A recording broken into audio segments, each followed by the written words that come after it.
बिस्मिल्लाहिर्रहमानिर्रहीम। अस्सलाम वालेकुम दोस्तों, अपनी नेक्स्ट वीडियो के साथ आपको वेलकम करता हूं अपने इस चैनल में।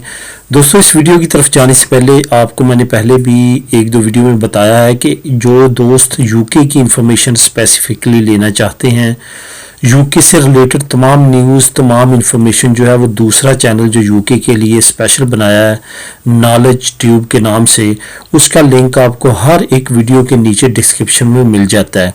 ऊपर लिखा हुआ है यूके न्यूज़ और नीचे उसका लिंक है चैनल का। आप उसको क्लिक करके उस चैनल पे जा सकते हैं और वहाँ पे उसको सब्सक्राइब कर सकते हैं।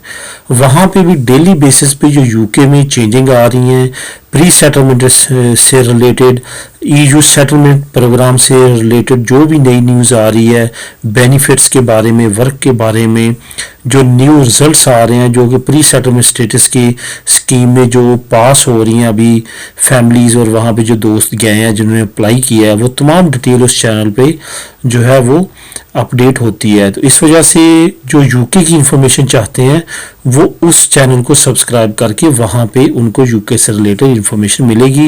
ये जो चैनल है ये स्पेशल यूरोपीय यूनियन से रिलेटेड न्यूज़ है और स्पेशल स्पेन और इससे इर्द गिर्द जो मेन कंट्रीज़ हैं जहाँ पे हमारी कम्युनिटी काफ़ी ज़्यादा तादाद में रहती है। तो दोस्तों, चलते हैं अपने इस वीडियो की तरफ।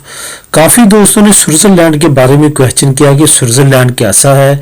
कुछ ने क्वेश्चन किया कि बहुत महंगा है, कुछ ने क्वेश्चन किया वहाँ पे सैलरी बहुत ज़्यादा है। तो मैंने ये सोचा कि इनका कंपैरिजन करके आपको बताते हैं, क्योंकि इंसान हमेशा जो है या अपने या दूसरे के तजर्बात से सीखता है। तो हम अगर ख़ुद नहीं गए तो हम दूसरों के तजर्बात से कुछ अख्ज़ कर सकते हैं कि क्या वो कंट्री या वो इलाका हमारे लिए बेहतर है या नहीं।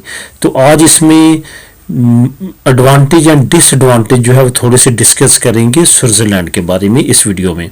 सबसे पहले दोस्तों, जो दोस्त कहते हैं कि बहुत ज़्यादा वहाँ पे इनकम है, इसमें कोई शक नहीं है, वहाँ पे सैलरी लेवल काफ़ी ज़्यादा है।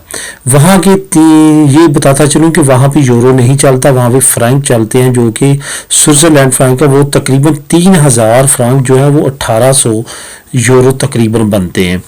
तो ये अब डिपेंड करता है कि हर फैमिली, हर शख्स के एक्सपेंडिचर और इनकम जो है वो डिफरेंट है वहाँ पे, और हर बंदे के इनकम और एक्सपेंडिचर इसी तरह से डिफरेंट है। जिस तरह से कुछ लोग जो है वो अच्छे इलाकों में रहते हैं, कुछ लोग देहाती इलाकों में वहाँ पे रहते हैं। जो ज़ाहिर है जनवा में रहेगा उसके जो है वो एक्सपेंसेस वो नहीं होंगे जो एक छोटे देहात में रहेगा, जो उसके एक्सपेंचर होंगे। जो मैंने तमाम लोगों से जो वहाँ पे कुछ अरसा गुजार के आए हैं या जो वहाँ पे जा रहे हैं या जिनके रिलेटिव हैं वहाँ पे, और कुछ दोस्त ऐसे भी मिले हैं जो अभी भी वहाँ पे काम कर रहे हैं, उनसे जब इंफॉर्मेशन ली और तमाम चीज़ों को सामने रखा तो वहाँ पे जो मैंने अख्ज़ किया वो आप लोगों के साथ शेयर करूँगा। मैंने अख्ज़ ये किया कि वहाँ पे अगर आप फैमिली के साथ रहते हैं तो फिर आपके तकरीबन जो आपको एंड पे, मंथ के एंड पे पैसे बचते हैं, जो आपकी कमाई आज सेव होती है, क्योंकि हम सेविंग की बात करेंगे तो वो तकरीबन तमाम कंट्रीज़ के सेम ही चले जाते हैं। आप उतनी ही सेविंग कर पाते हैं जितनी बाकी कंट्रीज़ में होती है। अगर फ़र्क पड़ता भी है तो तकरीबन 19-20 का फ़र्क पड़ता है, बहुत ज़्यादा फ़र्क नहीं पड़ता। अगर आप इंडिविजुअली अकेले जाके वहाँ पे सेटल होते हैं और वहाँ पे काम करते हैं तो इसमें कोई शक नहीं है कि वहाँ पे आपकी इनकम अच्छी खासी होती है। ठीक है, एक बात तो ये होगी। दूसरी बात ये है कि वो एक टूरिज्म कंट्री है। अगर आप बाय प्रोफेशन टूरिज्म इंडस्ट्री से रिलेटेड आपका प्रोफेशन है तो फिर आपकी सैलरी वहाँ पे बहुत ज़्यादा है। स्पेशली अगर आप बहुत अच्छे कुक हैं, शेफ़ हैं, आपके पास अच्छे अच्छे डिप्लोमे हैं डिफरेंट डिशेस के, डिफरेंट फूड्स के, तो इसमें कोई शक नहीं है कि वहाँ पे बहुत ज़्यादा डिमांड होगी, वहाँ पे बहुत अच्छी आपकी सैलरी है। अगर आप होटल मैनेजमेंट का आपके पास कोर्स है, होटल मैनेजमेंट की आपकी स्टडी है, तो इसमें भी कोई शक नहीं है कि वहाँ पे एक अच्छी अपॉर्चुनिटी आपका वेट करती है, आप वहाँ पे एक अच्छी सैलरी कमा सकते हैं। लेकिन अगर आपके पास इससे रिलेटेड कोई स्किल नहीं है, फिर भी आप इनकम तो अच्छी कमा लेंगे, लेकिन अगर आपके साथ फैमिली है तो आप सेविंग नहीं कर पाएंगे, सेविंग उतनी ही कर पाएंगे जितनी नॉर्मली जर्मनी, नॉर्वे, डेनमार्क या दूसरी कंट्रीज में आप सेविंग कर पाते हैं। तो दोस्तों ओवरऑल पिक्चर जो है वो यही है शॉर्टकट। ये दो चीज़ें बुनियादी वहाँ पे सेविंग पे कलीदी किरदार अदा करती हैं।